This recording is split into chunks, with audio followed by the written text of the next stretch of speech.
먼저 본문의 말씀을 받들어 읽겠습니다. 조금 나아가사 얼굴을 땅에 대시고 엎드려 기도하여 가라사대 내 아버지여 만일 할만하시거든 이 잔을 내게서 지나가게 하옵소서. 그러나 나의 원대로 마옵시고 아버지의 원대로 하시옵소서 하시고. 오늘 저는 기도 그 불편한 진실이라는 제목으로 말씀을 준비했습니다.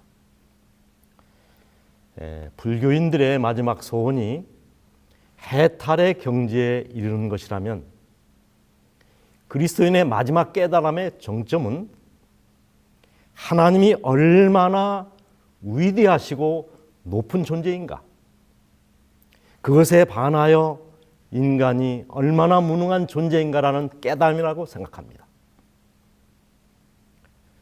나의 무능함을 알고 하나님의 하나님됨을 깨닫는 순간 우리는 무릎을 꿇게 되어 있습니다. 여러분, 기도란 무엇일까요? 그 첫 번째는 전지전능하신 하나님의 등에 업히는 것이라고 생각합니다. 여러분, 수영을 잘하는 사람은 한강 정도는 너끈히 건넙니다. 그러나 아무리 재주가 좋은 사람이라 할지라도 태평양을 헤엄쳐서 건너는 것은 불가능합니다. 태평양을 건너려면 배나 비행기를 타야 합니다. 어려운 문제는 내 노력으로 해결할 수 있지만 불가능한 문제는 하나님께 업혀야 합니다. 그것이 기도입니다. 자기 힘으로 사는 사람은 딱 그 수준만큼만 삽니다. 그러나 기도하는 사람은 하나님의 수준으로 살 수 있는 것입니다. 이것이 바로 기도의 위대함입니다. 그리고 이 기도란 무엇인가? 저는 하나님의 임재를 누리는 것이라고 말하고 싶습니다. 한 나이 많은 농부가 날마다 예배당에 들어가서 오랫동안 기도하는 모습을 보면서 그 사연을 물었습니다. 그가 이렇게 대답합니다. 그냥 저는 하나님을 바라봅니다. 그러면 하나님도 저를 바라보십니다. 그는 날마다 하나님의 임재를 체험하고 있었던 것입니다. 하나님의 임재를 누리는 것, 그것이 기도입니다. 이 테레사도 똑같은 경험을 우리에게 고백합니다. 그가 미국 BBC 방송에 출연했을 때 앵커 댄 레더가 테레사에게 물었습니다. 아침마다 오랫동안 기도한다고 들었는데 무슨 기도를 그렇게 오래 하십니까? 잠시 뜸을 들인 테레사가 한 말,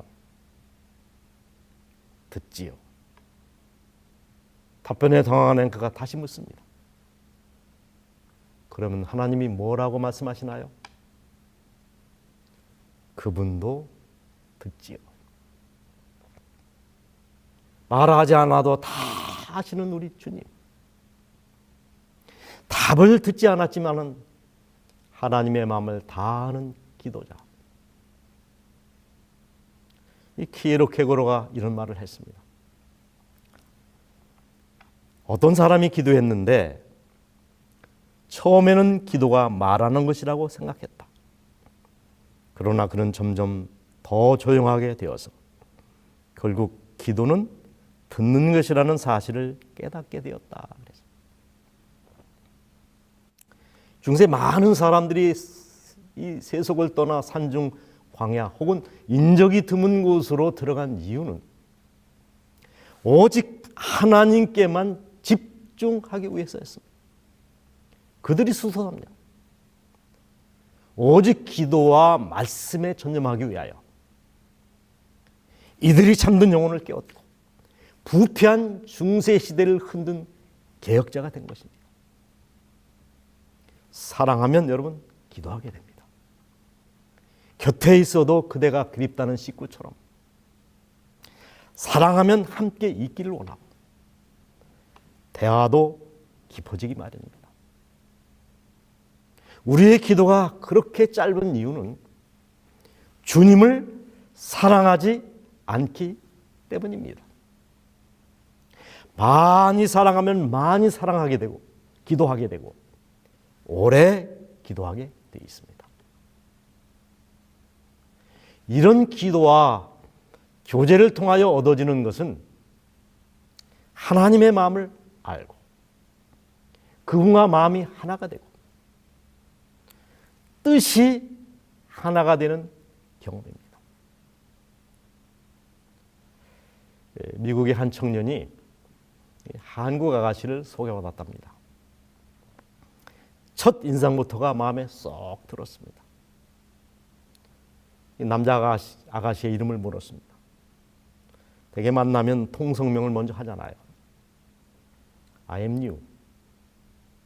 이 말에 남자가 뿅 갔습니다. 그러지 않아도 좋았는데 I am you라고 말했으니 I am you가 무슨 뜻입니까? 직역하면 나는 당신이다 라는 말입니다. 내가 당신이고 당신이 나입니다. 그런데 여러분 실은 그 아가씨의 성이 유씨였습니다. 그래서 I am you라고 말한 것인데 남자는 그 말을 운명처럼 받아들였습니다. I am you라는 말을 들었을 때 이 여자야말로 하나님이 내게 주신 짝이로구나. 얼마 후에 둘은 결혼했습니다. I am you. 기도의 최고의 경지는 하나님과 내가 하나 되는 경험입니다. 뜻이 하나가 되고 생각이 하나가 되고 목표가 하나가 되고 삶이 하나로 통합되는 경지. 에녹이 바로 그런 경험을 했습니다. 하나님과 교제함으로 에녹은 점점 더 하나님의 형상을 반영하게 되었다. 그의 얼굴은 거룩한 빛, 예수님의 얼굴에서 비치는 빛으로 빛났다. 그가 하나님과 교통하고 나올 때 경건하지 아니한 자들까지도 그의 얼굴에 찍힌 하늘의 인상을 경외심을 가지고 바라보았다. 그러나 여러분, 이렇게 아름다운 기도 속에는 우리를 불편하게 만드는 진실이 있습니다. 이 기도에 대한 몇 가지 불편한 진실. 그 첫 번째는 우리가 무릎 꿇기 전에 하나님은 이미 다 아시는데 굳이 기도할 필요가 있는가 하는 것입니다. 두 번째는 기도해도 예스라는 응답보다 노라는 응답이 훨씬 많은데 그래도 기도해야 하는가? 세 번째, 아무리 열심히 기도해도 어차피 하나님의 뜻대로 이루어지는데 굳이 기도할 필요가 있는가 하는 것입니다. 이런 불합리한 의심들이 완전히 불식되지 않는 한 우리의 기도는 여전히 미온적일 수밖에 없습니다. 이 기도에 대한 진실을 좀 얘기해 봅시다. 첫 번째입니다. 우리가 무릎 꿇기 전에 하나님은 이미 다 아시는데 기도할 필요가 있는가 하는 의문입니다. 얼만큼 아십니까? 나의 앉고 일어서심을 다 아시고 멀리서도 나의 생각을 통촉하시며 그랬습니다.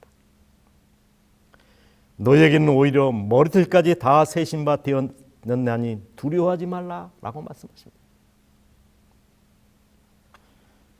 여러분, 형편과 처지, 우리의 필요를 펼쳐진 책처럼 다 읽으시고 모든 필요를 채워주시는 하나님. 여러분, 우리가 구한 것을 채워주신 것이 많습니까? 우리가 구하지 않았음에도 알아서 주신 것이 더 많습니까?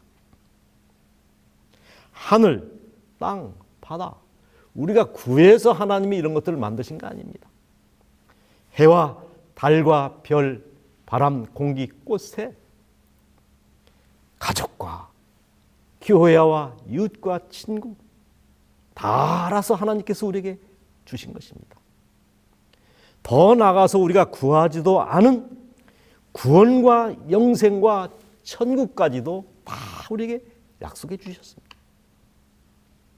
그분 우리에게 주시되 가장 좋은 것만을 골라주십니다.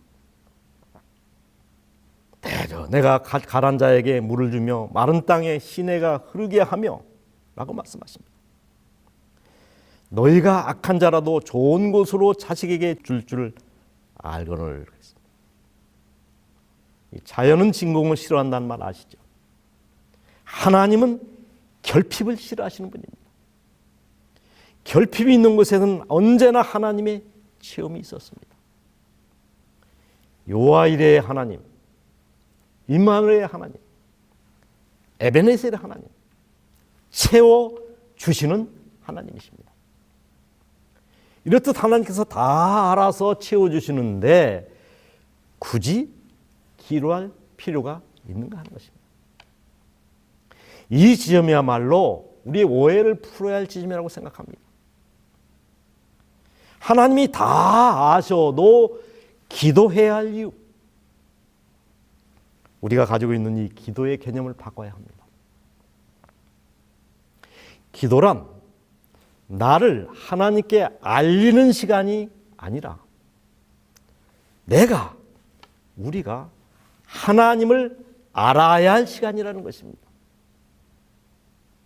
기도란 내가 말하고 하나님이 듣는 시간이 아니라 우리가 하나님 가슴 속으로 들어가서 그 가슴을 헤쳐서 들여다보는 시간이라는 것입니다. 종로의 계단 93페이지 말씀. 기도는 우리가 어떠하다는 것을 하나님께 알리기 위함이 아니요 우리로 하여금 그를 받아들일 수 있도록 하기 위함이다. 기도는 하나님을 우리에게로 내려오게 함이 아니요 우리로 하여금 그에게로 올라가게 하는 것이다. 하나님을 아는 것 참 중요합니다. 그러나 내가 하나님을 아는 것 훨씬 중요한 일입니다. 그러면 세상을 바라보는 내 시각이 바뀝니다. 하나님은 기도의 응답으로 나의 상황을 바꿔주시는 것 맞지만 더 많은 경우에는 기도자 자신을 바꿔주십니다. 기도의 가장 영광스러운 결과는 기도하는 내 자신이 변화함을 받는 것입니다. 그래서 앤드루 머레이는 기도는 하나님의 여과장치다. 이 장치를 통해 내 욕망, 내 이기적인 것이 다 걸러지고 하나님의 뜻만 걸러져 나온다라고 말했습니다. 저 충청도 광시에 명인이라고 하는 3살짜리 여자아이가 있었는데 이 아이가 언제부턴가 서서 오줌을 누더랍니다.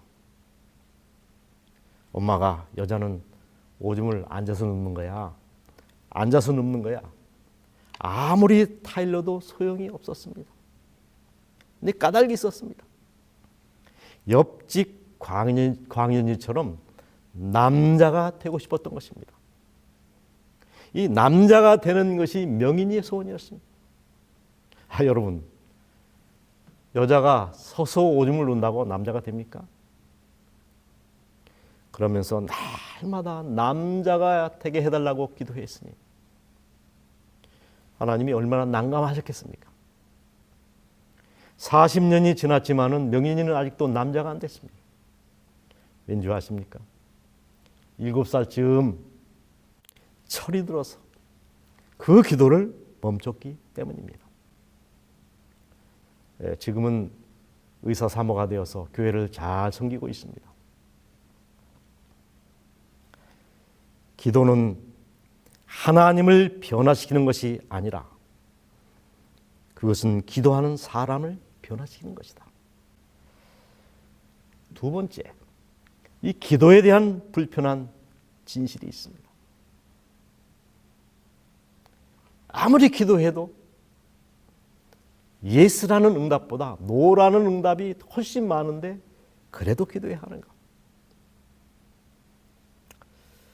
20세기 최고의 기독교 변증가로 알려진 C.S. 루이스와 그의 형 원예의 이야기입니다.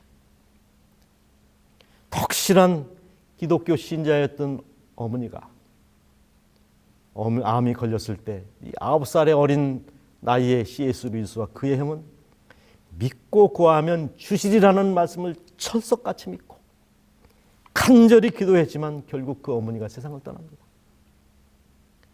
그 충격으로 두 형제는 기도와 하나님에 대한 믿음을 상실한 채 무려 24년간 교회를 떠나 방황했던 이야기들을 고백하고 있습니다. 이 루이스 형제뿐만 아니라 오늘날 수많은 기독교인들이 같은 문제를 혼동스러워하고 있습니다. 왜 하나님은 우리의 간절한 기도를 외면하시는가? 여러분, 성경에서 그 예를 찾는 것은 어렵지 않습니다. 다윗, 밧세바를 통해 얻은 아이를 위해서 살려달라고 금식하며 간절히 기도했지만 그 기도 거절됐습니다. 엘리야, 광야로 도망쳐 로덴나무 아래에서 죽기를 구했지만 그 기도 무시됐습니다. 바울이 자기 몸의 가시체를 제거해 달라고 그렇게 열렬히 기도했지만 그 기도 응답되지 않았습니다. 기도에 대한 성경의 진실이 뭡니까? 하나님의 거절, 즉 하나님의 노에도 그것조차도 분명한 하나님의 응답이라는 것입니다. 그 속에는 예수보다 더 큰 축복이 포함되어 있습니다. 일제시대 성서조선이란 기독교 월간 잡지를 쓰셨던 이 김기호신 선생님의 얘기입니다. 그분이 섣달 금음날 1년을 돌아보면서 하나님께 이런 진실한 기도를 드립니다. 하나님, 지난 1년 동안 저를 보살펴 주셔서 감사합니다. 그리고 이 부족한 것이 당신 앞에 바친 기도에 응답을 주신 것 감사합니다. 그러나 더욱 감사하옵기는 많은 경우에 제 기도를 기각해 주신 것입니다. 절박하게 드렸던 그 기도를 하나님이 응답해 주지 않은 것, 기각해 주신 것에 더 감사드린다고요. 응답해 주지 않은 기도에 대한 감사. 여러분, 얼마나 성숙한 기도입니까?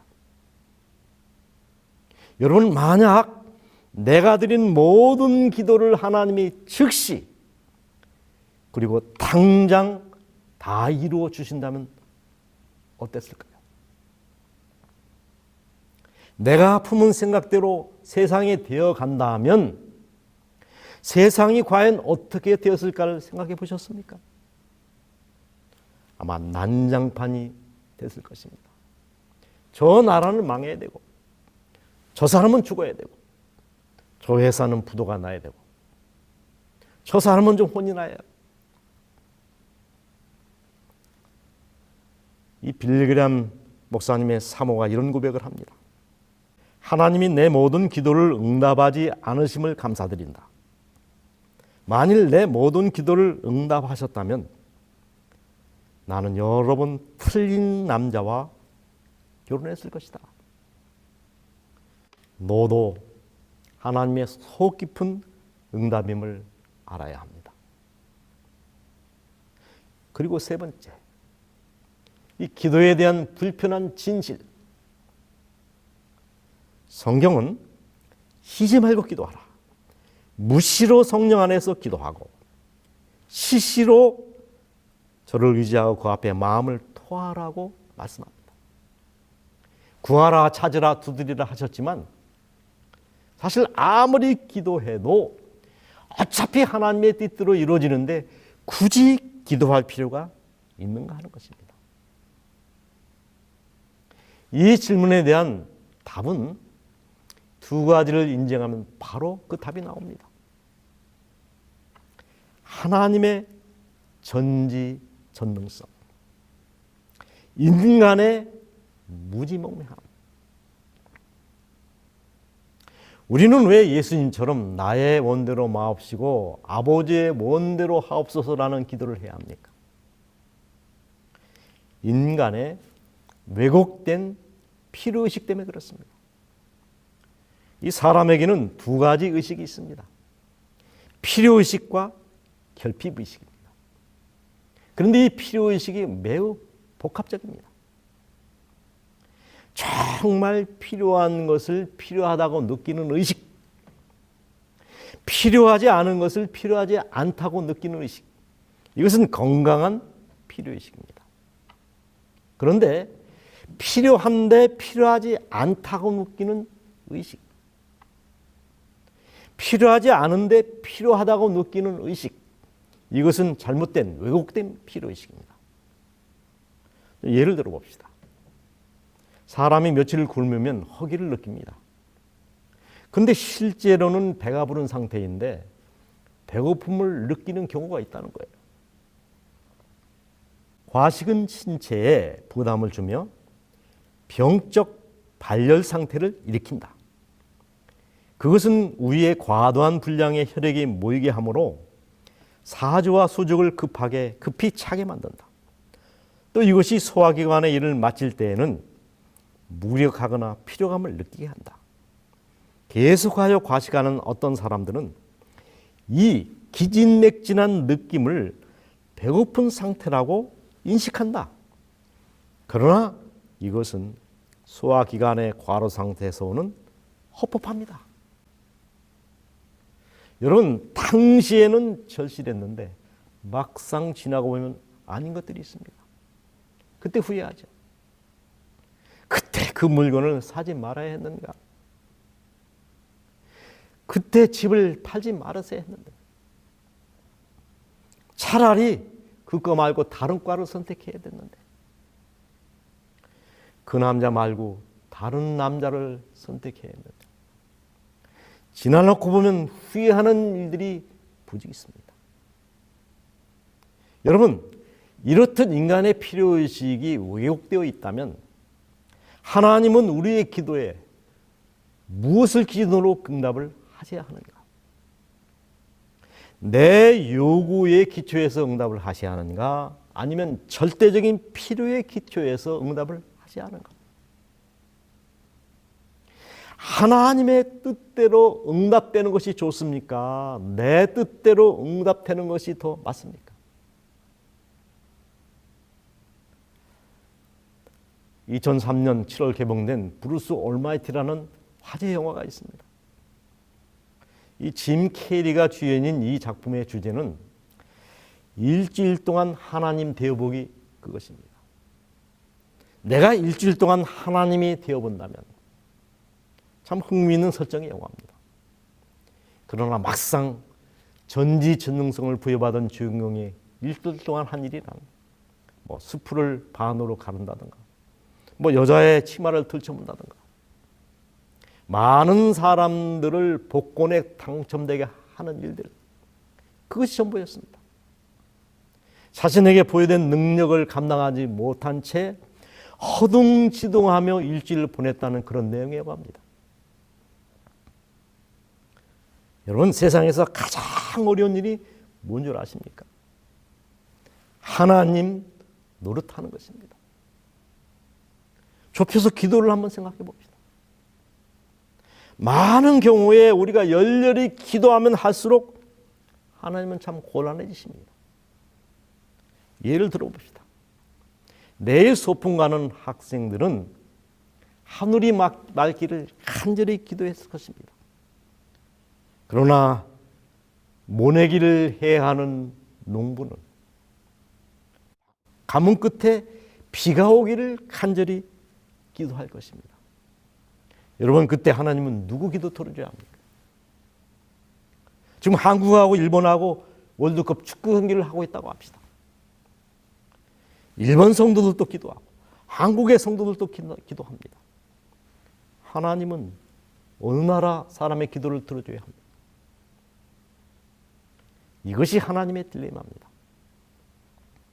그러나 한 가지 분명한 기도의 진실이 있습니다. 우리가 드리는 기도, 응답되지 않는 기도는 없다는 것입니다. 그리고 하나님은 언제나 우리에게 최선의 것만 주신다는 사실입니다. 기도의 공식이 있습니다. 기도가 짧아지면 고생이 길어진다. 기도가 길어지면 한숨이 짧아진다. 오래 기도하면 오래 안전하다. 여러분, 기도 없이 사는 삶은 총 없이 전장에 나가는 병사처럼 위태로운 삶입니다. 그래서 선지자는 기도하라, 예전에 결코 해보지 않은 방식으로 기도하라고 우리에게 고민하고 있습니다. 열렬하게 쉬지 말고 기도하라. 열렬하게 쉬지 말고 기도하라는 이 말씀은 내가 내 기도를 들어주기 위해 24시간 기다리고 있겠다는 생명 보증의 말씀입니다.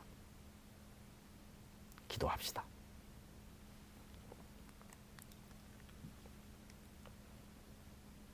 아버지,